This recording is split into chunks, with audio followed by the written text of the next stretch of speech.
Hey guys, welcome to Fiction Kitchen. This is the Portsmouth Public Library's program where we make amazing recipes based on awesome books. And this month, instead of focusing on one specific book, we're actually focusing on our summer reading. This month, we're focusing on the theme Tales and Tales, which is summer reading's theme. So we're making an animal-themed recipe. We're going to be making pigs in a blanket.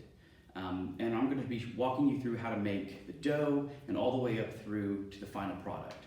One other thing I want to mention with our summer reading is we have our summer reading finale coming up July 24th. It's coming up soon. We have some really cool programs for ages 13 and up. We have wand making. We also have a virtual escape room that you can play through in our meeting room. It's going to be a lot of fun, so I hope you see you there. Well, let's go ahead and get started cooking, and I'll walk you through the recipe. All right, so let's get started. Here's what you need to make your pigs in a blanket. First, you're going to need a package of cocktail smokies, or sometimes they're called little smokies. You're also going to need 1 1/4 cups of all-purpose flour. You'll need 1 1/2 teaspoons of baking powder. You also need 1 teaspoon of granulated sugar, just white sugar. You need 1/2 teaspoon of kosher salt, 1/2 cup of whole milk, and then you'll need 1/3 cup of unsalted butter that you'll melt. So let's get started on the recipe. Before we start cooking, go ahead and preheat your oven to 400 degrees Fahrenheit. All right, step 1, and this is an important step, don't skip it. You want to absorb the moisture that's on the sausages. And the reason is, and you'll see here, a lot of moisture is on the outside of these sausages. And what happens is, as it's cooking, that will cause your dough to, first off, not stick well onto the sausages, but then the moisture will leak and cause your dough to sort of dissolve rather than get firm and adhere to the sausage. So that's an important step. Next step is equally important. You want to poke holes in each sausage. The reason you're doing this is because you do not want your sausages to split in the high heat of the oven, because that will cause more moisture to leak out.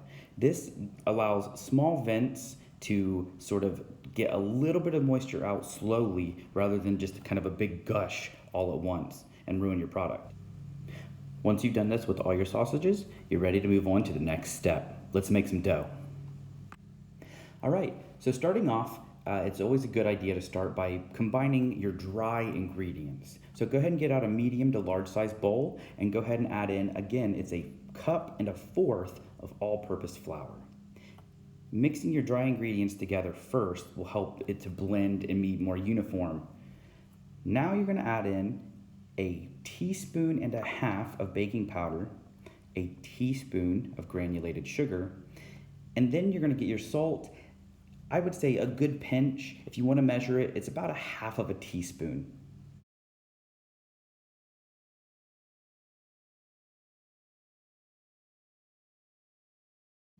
Now that our dry ingredients are together in a bowl, you want to whisk them together. If you don't have a whisk, I recommend using a fork. That's going to help break up the little clumps better than like a spoon would.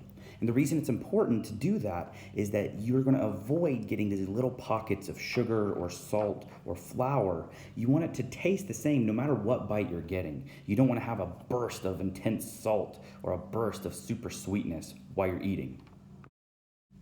Now that we have our dry ingredients put together, it's time to add in our wet ingredients. So remember, we're using 1/2 cup of whole milk. And we're also going to be adding in 1/3 cup unsalted melted butter. You can just pulse this in the microwave a few times. Just make sure that it doesn't burn. A few seconds at a time is going to get you there.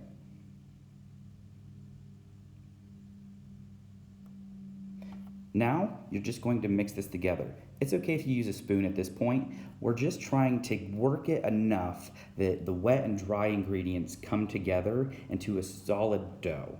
It doesn't have to be perfect. You don't have to totally scrape the edges of the bowl. You just want to get a ball of dough that you can work with, because you are going to be working this with your hands and a rolling pin. So just get it combined. So right here, this is about what we're looking for. It's together, enough for us to work with. Now is my favorite part. We're gonna get hands-on and work the dough. So sprinkle some flour all over your working surface. Just remember to make sure that your working surface is clean and dry. The reason we put flour down is it's gonna stop the dough from sticking to the counter and becoming a mess. So take your dough from your bowl, and then you're going to just work it together a little bit. Just make sure that pieces aren't coming off and that it stays as sort of this cohesive sphere.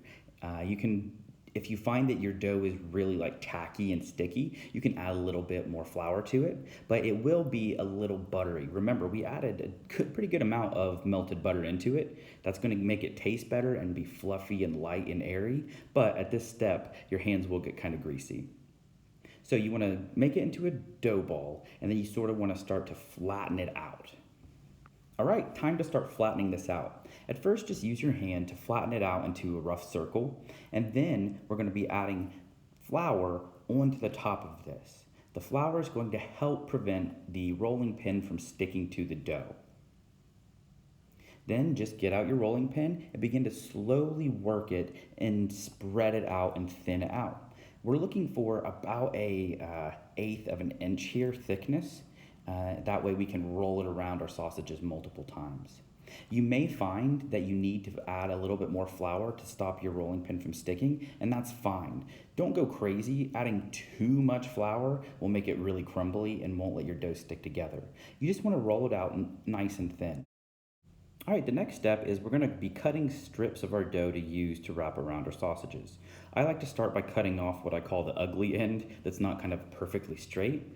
And then you're gonna use your knife and you're gonna cut the size that you need for your sausage. It helps if you use one of the sausages to sort of measure. You don't need to totally wrap the whole sausage. Stop a little bit short of the full length. Then you're gonna take your dough and you're gonna wrap it around about half the length, enough to wrap it around like 2 to 3 times. So here you can see there's one wrap, there's 2 wraps, and there's kind of a third going on. At this point, you're gonna go ahead and you're gonna cut right there. And there we have a perfectly wrapped pig in a blanket. You do wanna wrap it a couple of times to help it stick. You're then going to repeat this process over and over until you've used up all your dough or sausages. You might find that you have some dough left over or you have some sausages left over. The good thing is you can re-roll your dough as many times as you need to cover all of your sausages. Now you're going to put them on a baking sheet and you want to leave an inch or two between each of them because they will sort of puff up as they're baking. Remember, we're putting them in the oven at 400 degrees Fahrenheit, and you want to do this for about 12 to 13 minutes. You can see that the dough has puffed up nicely here, and we're almost done.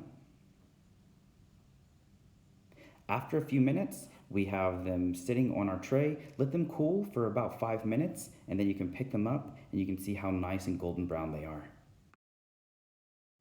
Well, guys, all that's left to do now is plate and enjoy. Thanks so much for joining us for another installment of Fiction Kitchen. I hope you followed along and your recipe turns out amazing. If you're interested in more fiction-inspired recipes, you can check on our YouTube channel and see what else we've put out.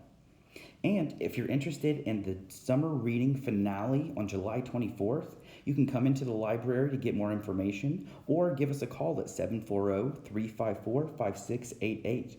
And while you're there, you can go ahead and let us help you find some amazing reads. Thank you so much for watching, guys. We'll see you next time.